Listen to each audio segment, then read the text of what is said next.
From the state capitol in Richmond, I'm Craig Carper. Virginia's bill to ratify the Equal Rights Amendment was killed this morning in a House Privileges and Elections subcommittee. Supporters of the ERA say it would provide equal rights to women under the law. Opponents say the proposed amendment is unnecessary and would also create a constitutional protection for abortion, something that supporters deny. Delegate Margaret Ranson, who chairs the subcommittee, explained her vote to kill the ERA later on the House floor. The 14th Amendment says the government shall not deny any person equal protection of the laws. The last time I checked, I fall under any person. ERA advocates say they are exploring other options to pass the amendment. And I am sick and tired of people telling us that you have made it. Be okay with what you have been given. You are in a good place. You will not placate us.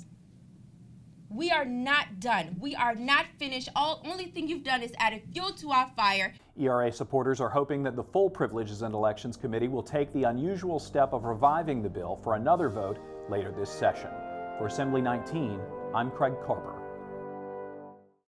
Broadcast of Assembly 19 is brought to you by the Virginia Education Association. An investment in Virginia teachers today will bring dividends tomorrow.